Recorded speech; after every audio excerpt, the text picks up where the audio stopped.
Pwede mag-speed ng konti kay 100 kilometers dito. Parang, ito na. Ready ka na. Sige na, Tesla na tayo. Go. Tapos bigyan, wow. Wow, walang electricity. Wala.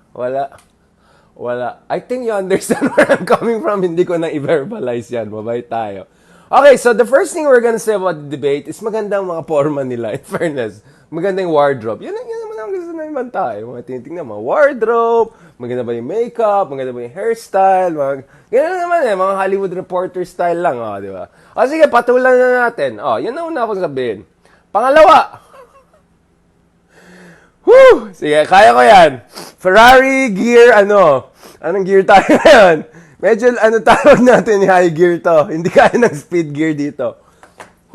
Okay. Okay, let's do it. Okay. One of the impressions I had, seryoso tayo. Sige, hindi na, enough ko na yung Ferrari ko. Mag-Fiat tayo dito. One of the impressions I had was this. Actually, the topic of the debate kahapon actually favored some of the candidates more than the other. And naintindihan ko bakit lalo nag-absente yung mga deep probe, pa-interview, good Machiavellian, yeah, mga ganun, okay. Kasi ang topic ay po good governance, accountability. Kaya of course, feel na feel ni yung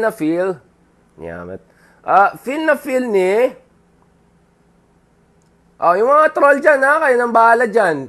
Pakibanta yung mga dyan. You're not welcome here. Doon na kayo mag-opinion sharing. You're not welcome here. Wala tayong time. Seryosong usapan to. Wala tayong time for junk food and basura stuff. Okay, seryoso na tayo.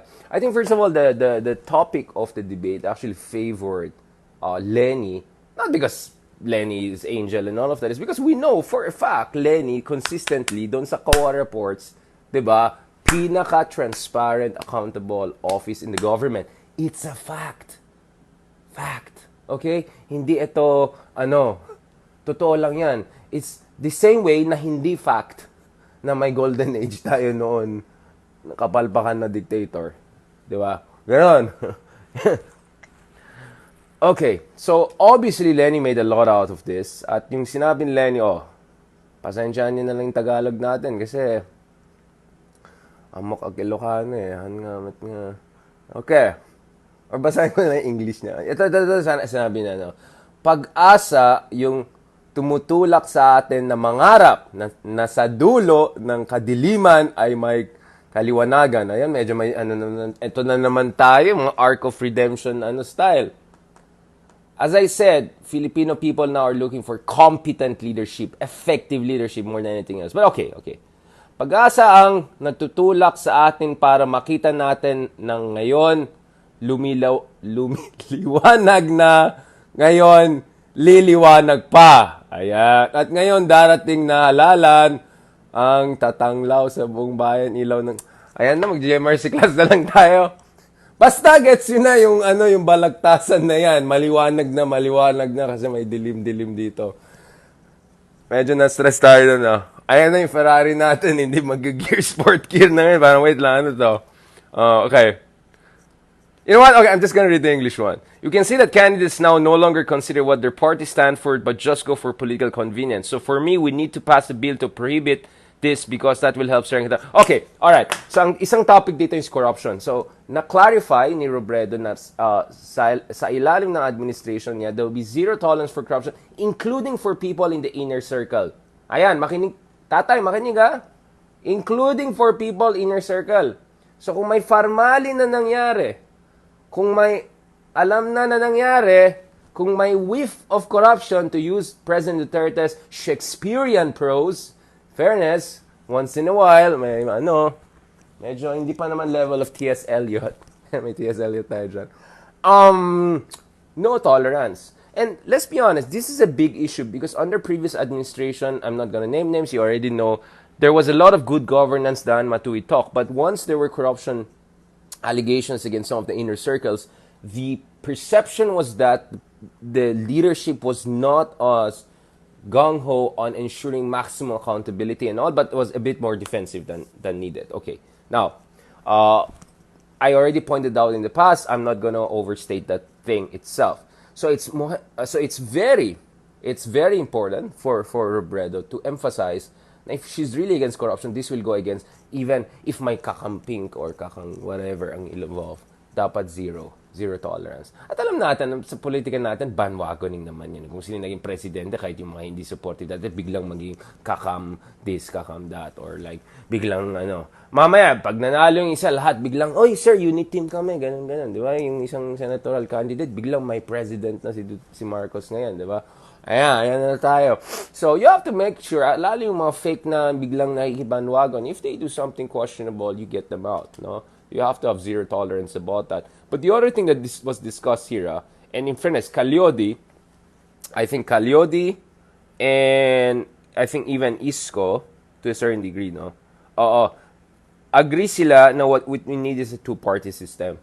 At, well, ang stance ni Leni Robredo is we have to have anti-defection laws. I don't think, did she use that term? I don't think she used the technical terms. Pero dapat may mga batas to make sure na hindi mag-butterfly effect na overnight. Kaya nagiging joke time na lang yung party system natin. Kaya naging lalong personalistic tayo, lalong pre-modern. Neo-feudal. Yan po ang description dapat ng ating politika. Neo-feudal. Right? Feudalism for the 21st century. Yan po yung politika natin. So, isang paraan para ayusin dapat natin yung party system natin, no? Comprende? Okay. Now, I agree with ISKO and KA-LEODY that actually a two-party system is the best. Now, there's this naive perception that the more, the merrier pagdating sa politika. Well, in fact, ang nangyayari dyan is if you create more just confusion among the voters, nagiging bara-bara, naging saling pusa, naging motherhood statements na lang yung mga parties, then you have no political parties. In fact, that's what we have. A no real party system. At least when we had a two-party system, it was not perfect, but it was just at the infancy stage. So I think if we had given more time dun sa two-party system natin, we would have reached a higher level of mature political party politics. No. Now I don't believe na dapat strictly two-party lang as in per law. There should be other parties allowed. Even sa US, may mga third parties, may Green Party, may mga Libertarian Party. Sure, no problem. They should be allowed. Even in Germany, etc., they have, of course, coalition building and multi-parties. But you always tend to have two dominant parties, no? CDU, CSU, CDU, and then on the other end, SPD, diba? And then mga Greens and all are third party. But at least there's a clear two major parties there. And that creates some degree of differentiation. Talagang wala tayo sa Pilipinas. Now, we can debate about what's happening in the West now, na even the two parties are too close to each other in the middle. Blah, blah, blah. Yeah, I get it. But we didn't even reach the... Wag na tayo mag-postmodern dito. We didn't even do the basics of real party system. So, agree ako kay KA-LEODY and ka-ISKO, sabi natin na ganito, na kailangan talaga natin ayusin itong party system natin. Sabi nga ni Mayor Dumagoso, it's high time to create a two-party system. Diba? At parang sinasabi, Madam Moderator, says Drilon. Oh, in fairness kay Ma'am says Drilon, oh, I like the look, ma'am. Looking good. Looking good. And then, strong yung entry statement na yung isa na absentee na naman, sabi ni, mga radyo style, sabi ni, gano'n, diba? Diba ganyan yung mga radyo style kung wala silang masabi masyado. Patagalin lang nila. Tapos sa dulo, nakita mo, they didn't say much really. They're just filling up the air with noise. Gusto ko makita ng mga senador na Moro, Igorot, Itas, or indigenous people sa ating bansa para naman hindi isang pamilya lang na umuna sa ating Senado. Tama naman si ISKO. Magiging mag-ina, magtatay, parang gano'n naman yung Senate natin. So, dapat nga, hindi lang two-party system. Ang sinasabi ni Isko Moreno, kailangan din sana ng regional representation. Medyo ala-America system, no? So, each region, two representatives regardless of size. So, that provides a lot of room for proper representation. Para hindi lang yung mga sikat or yung mga pinakatrapo or lang nagiging mga highest natin. Alam mo na. Alright? That's correct. In fairness, but si former Defense Secretary Norberto Gonzales ay nagsabi na we do not understand what it means to be political party. Oops! Did I say... Wait lang. Double check ko nga. Okay, apologies if ever I mistakenly said KA-LEODY also. I have to double check yung kay KA-LEODY. But at least kay... Ay, hindi, tama. Si KA-LEODY rin, yes. Mukhang KA-LEODY rin. Sang-ayon siya dito sa... Which I agree with. This is also my stance. Alright, I have to double check that, Yeah, okay. So, tama tayo. Correct. Huwag na tayo mag-GMRC. So, yeah, I kind of agree with that. And then the other thing I like also about this debate is... Oy, kunyari talaga. In fairness, ISKO is going harder over the issue of corruption and accountability. The very things he was not parang 100% sure doing earlier on. Kung sana ganun si ISKO nung una pa lang, medyo mas clear-cut dito sa issue ng corruption at saka sa mga atmano ganun. Sana nung una pa lang, there was a chance for united opposition. And let's be honest, if you put second and first preference together, and I think if you have even some anecdotal evidence you go talk around, ISKO has the biggest potential of all candidates. I mean, in terms of maximum base of support. That's just the reality, okay? Sige, go, attack! Sige, attack na ako. Sige, go. Medyo may pagka-po eh. This is similar to Po last time. Yung pinakamalaking potential talaga sa mga non-tatay candidates, si Po noon. And then this time, it's ISKO. I mean, that's just the reality. I just have to say it. But, hindi discuss natin yung giging mga tactical and strategic mistakes and all, and we are where we are. Okay.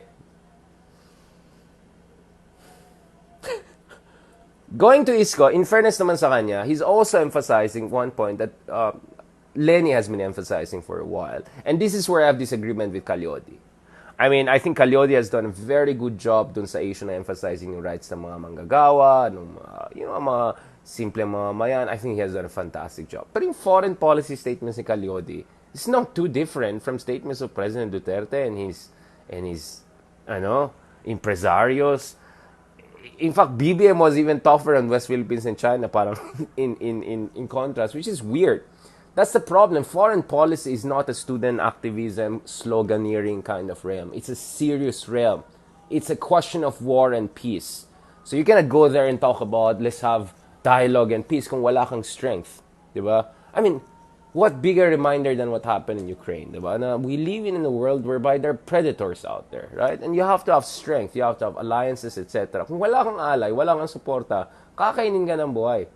Alright? And we don't have any independent capacity yet to really stand on their own. In fact, even Korea and Japan, very powerful countries, very powerful economies, they're hosting U.S. bases. I'm not saying we should go that level. I have my disagreements with U.S., I have my issues with U.S. bases. But just to put things into context, this is realpolitik.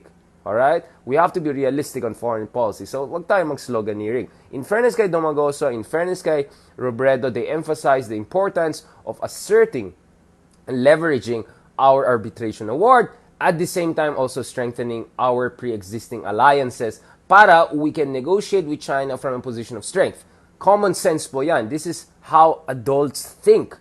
Adults approach an issue, right? Eh, tingnan mo naman ginawa ni tatay. Love, love, love. Anong nakuha natin? 0 big-ticket infrastructure projects. 0 concession on the West Philippine Sea. Na-militarize lalo yung West Philippine Sea. Buti nga, dyan sila Secretary Lorenzana. Buti nga pa, dyan pa yung AFP. Ginagawa po nila yung trabaho nila. At least they're doing their own part. Otherwise, wala na. Awanan. Nagawit tayo. Right? Yan ang issue natin dyan eh. Alright. So, in fairness naman. So, basahin natin yung sinabi ni ISKO dito. In fairness naman to the guy. Sabi ni Moreno, vote for me as a president. I'll make sure dadalhin niya yung Hague ruling sa UN General Assembly. Katulad ng ginawa nila dun sa Ukraine na nag-UN General Assembly voting dun sa invasion ng Ukraine at Russia lost big time. Only like 4 other countries voted in his favor, like 140 plus voted against it. No? So in fairness naman kay Moreno, it's something that is closer to what adults would think about this issue. Now, personally, I have some tactical advices, etc. I want engagement with China if it's in a way that preserves our interests and preserves peace, but hindi naman yung kautaw level. And I also don't like too confrontational. But it's good that at least ISKO Moreno is emphasizing we have to have certain basic red lines. We have to have certain basic leveraging here. Leveraging meaning not necessarily gamitin mo. It's like I mean, if it's like in MMA, magaling ako sa wrestling, I don't need to use my wrestling per se to dictate the tempo of the fight. The fact that alam mo, I can use my wrestling, you're always on your toes. So magganon lang ako, takot ka na, di ba? I mean, sorry, I'm using MMA. But that's the point. Leveraging is that. You don't necessarily have to use it. Just the threat of using it gives you already an advantage over your opponent. Gets nyo ba? Ayan, next time mag-UFC analysis na. Sorry, medyo excited ako dun sa upcoming fight ni Shimaev, no? Dun sa, tignan natin. Yun. Okay, sorry. Medyo martial arts tayong tao, kaya ina-analyze natin mga isyong na to. Alright? Okay. Ayan na, yung mga troll, ha? Yan, Lek Domingo. Puntahan natin yung troll na yan. Obviously, troll. Magpakita ka, troll ka. Sige, tignan natin. Kasalanan ko pa magandang eyebrows ko. Ayan na, yung troll na yan. Pakiano yan. Sabi ko nga, hindi tayo dito. Seryoso tayo dito, ha. Mag-troll kayo. Balikan ko kayo mamaya. Sige lang. Ayan, okay. Sige, magpakabait na tayo. Ayan, may question ba kayo dyan? Uy, thank you, ha. Dami nagbigay ng stars, ha. Di na nga tayo humingi, eh. Nahiya na tayo. Mahirap na. Baka yun na tayo. Thank you sa mga nagbigay ng stars. Thank you very much. I really appreciate it. Alright. Mukhang you see where I'm coming from. So the interesting thing in the debate is na flesh out some of the more important issues, yung necessity dun sa ayusin natin yung balimbingan system, yung butterfly situation sa ating political parties. Yes, I think we should go more towards two-party systems. I agree with that. But really, real political parties. And then also leveraging yung mga alliances natin, yung arbitration award natin, without being overly confrontational, and at the same time not go tatay style, I love, and all of that, right? And then pangatlo, of course, yung issue ng accountability na dapat a whiff of corruption, to use President Duterte's Shakespearean prose, within even the inner circle of the president or mga supposedly circle of the president, there has to be no tolerance for that. So I'm glad LENI has emphasized that. And it's interesting to see that ISKO also is now suddenly emphasizing, not suddenly, but in fairness, more and more emphasizing the issue of accountability and justice when it comes to the former dictatorship, right? And the remnants of that dictatorship and Anchan regime, which is now, of course, contesting for the highest office too, again, to return, no? So in fairness, sana lang medyo mas maaga, sana lang medyo mas consistent, ganun. And sana yung opposition natin, katulad ng ibang bansa na minention natin, Czech Republic, Hungary, Brazil, etc., may semblance of unification and unity. So yun ang medyo kulang sa atin pagdating sa ating opposition. Where are the adults? Pa-GMRC pang nalaman yung iba. Ayan na. Ano na? Diba? Yan ang problema pa natin yan, diba? Ayan, may tanong ba kayo dyan? Kasi meron kami interview. So may interview kami ng isa pang senator candidate, si Sir Luke Esperito. Okay? So paki-check rin yan, ha? We're gonna release that soon. Mag-interview din kami dyan. And other candidates. And then I have to also finish some articles and all. Okay, may tanong ba kayo dyan? Again, thank you sa mga nagbigay ng stars. I really appreciate it. Mga ano yan, pang ano natin dyan, pang burger. Yeah, mamaya hapon. Tayo ngayon. Yeah. Alright. Ano sabi na?